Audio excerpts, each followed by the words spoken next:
Assalamualaikum warahmatullahi wabarakatuh.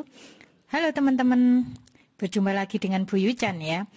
Kali ini kita akan mencoba menyelesaikan masalah-masalah yang ada hubungannya dengan keseimbangan benda tegar. Yuk kita simak bareng. Soal nomor 7.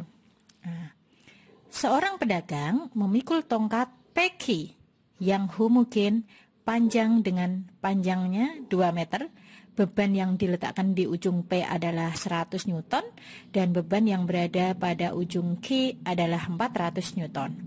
Jika tongkat PQ seimbang, tongkat harus diletakkan titik-titik. Nah, sebelum kita mengerjakan soal ini, kita ingat lagi ya bahwa syarat seimbang itu ada 2. 1. Seimbang secara translasi dan 2. Seimbang secara rotasi. Seimbang translasi itu adalah sigma F sama dengan 0.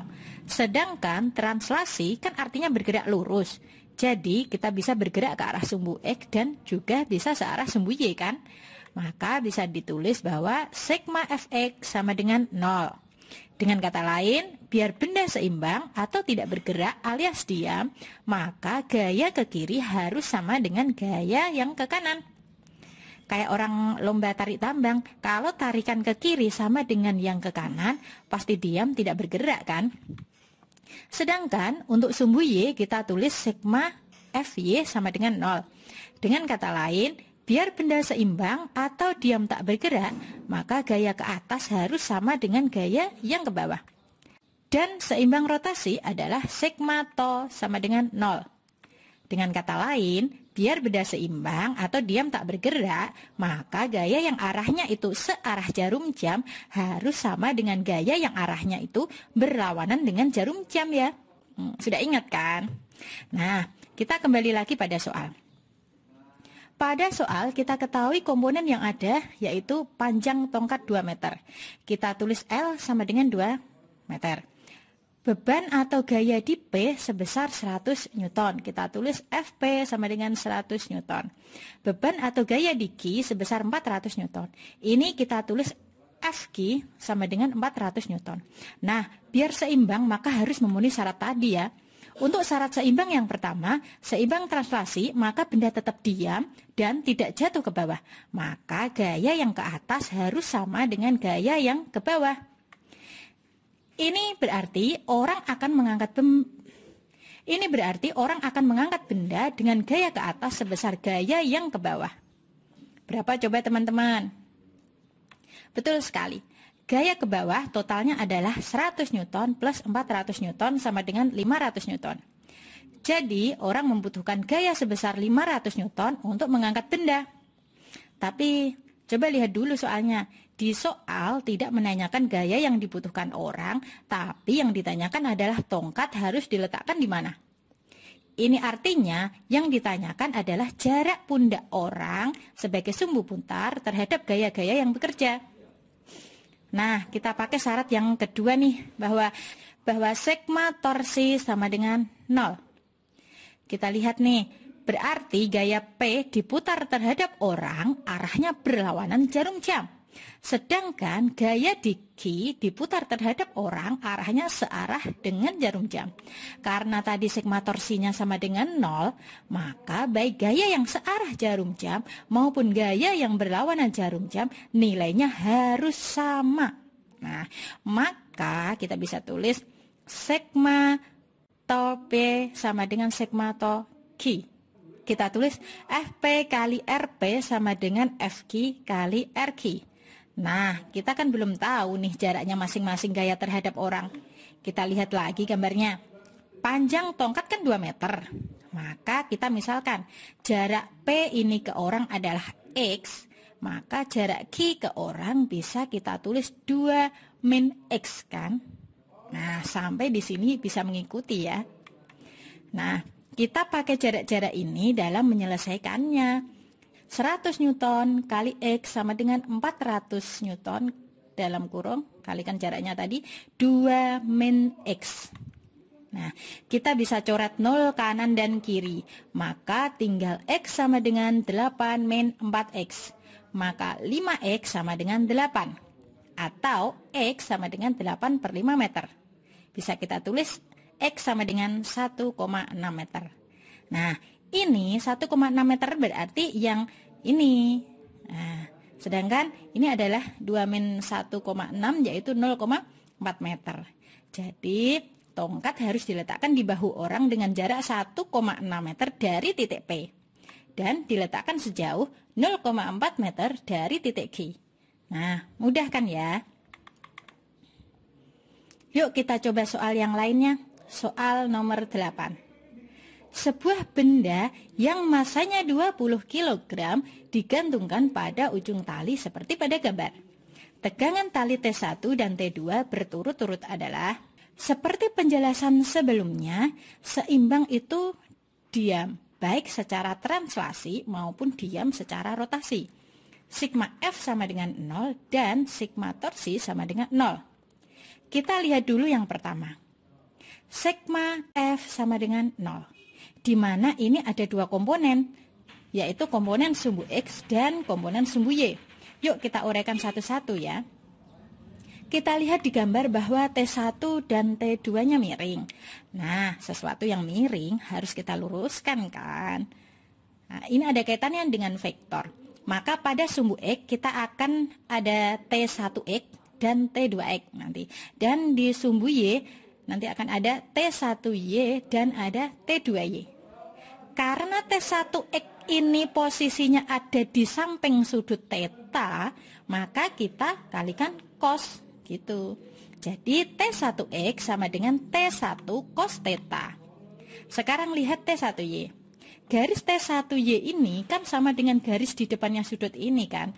Maka kita kalikan dengan sin. Jadi T1Y sama dengan T1 sin theta. Lanjut lagi. Kita lihat T2X. Sama seperti tadi, bahwa T2X posisinya berada di samping sudut alfa. Karena di samping sudut, maka kita kalikan dengan cos. Jadi T2X sama dengan T2 cos alfa.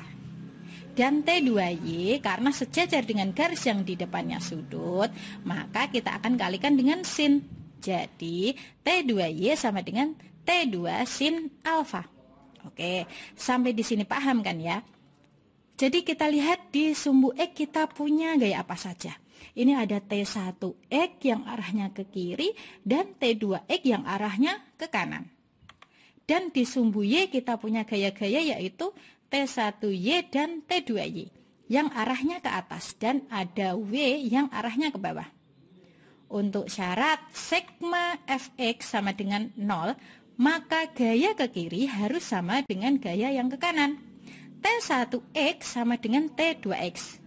Kita masukkan T1 cos theta sama dengan T2 cos alfa. T1 cos 60 derajat sama dengan T2 cos 30 derajat. T1 kali setengah sama dengan T2 kali setengah akar 3. Nah, kita bisa coret setengahnya baik kanan dan kiri ya. Maka T1 sama dengan T2 kali akar 3. Kita belum tahu nih nilai T1 dan T2-nya. Maka kita lihat yang sumbu Y. Sigma Fy sama dengan 0. Gaya yang ke atas sama dengan gaya yang ke bawah. Maka W sama dengan T1Y plus T2Y. Kita masukkan nilainya. Maka M kali G sama dengan T1 sin theta plus T2 sin alfa. T1 kita masukkan nilai yang sudah kita dapat tadi yang atas ini. Jadi 20 kali 10 sama dengan T2 kali akar 3 kali sin 60 derajat plus T2 kali sin 30 derajat. 200 sama dengan T2 kali akar 3 kali setengah akar 3 plus T2 kali setengah. Kita hitung. Jadi 200 sama dengan 3 per 2 T2 plus setengah T2. 200 sama dengan 2 T2. Maka T2 sama dengan 100 Newton. Nah, kita udah dapat T2 nih ya. Nilainya yaitu 100 Newton. Sekarang kita akan cari T1 dengan cara memasukkan persamaan tadi. Bahwa T1 sama dengan T2 kali akar 3, maka langsung saja bahwa T1 sama dengan 100 kali akar 3 Newton.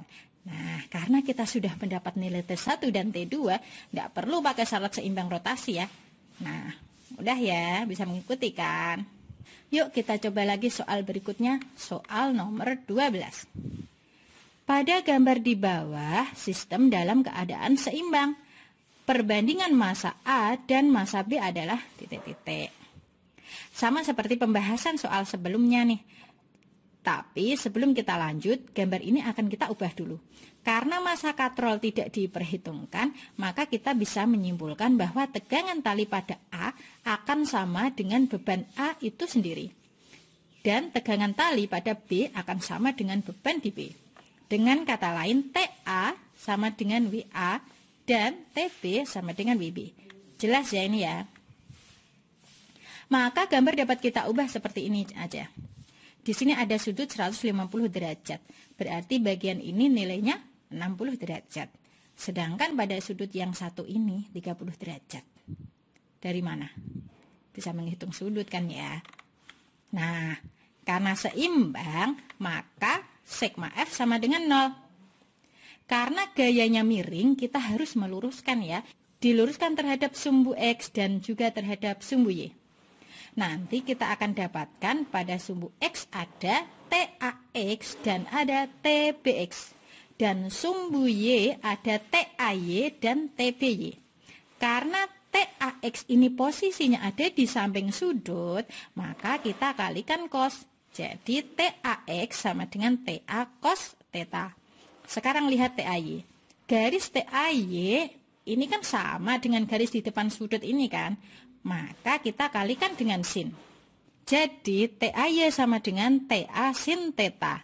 Lanjut lagi. Kita lihat TBX. Sama seperti tadi, TBX posisinya berada di samping sudut ini. Karena di samping sudut, maka kita kalikan dengan cos ya.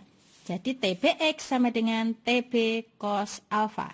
Dan TBY karena sejajar dengan garis yang di depan sudut, maka kita akan kalikan dengan sin. Jadi TBY sama dengan TB kali sin alfa. Oke, sampai di sini paham kan ya? Jadi kita lihat di sumbu X kita punya gaya, yaitu TAX yang arahnya ke kiri dan TBX yang arahnya ke kanan. Dan di sumbu Y kita punya gaya-gaya yaitu TAY dan TBY yang arahnya ke atas dan ada W yang arahnya ke bawah.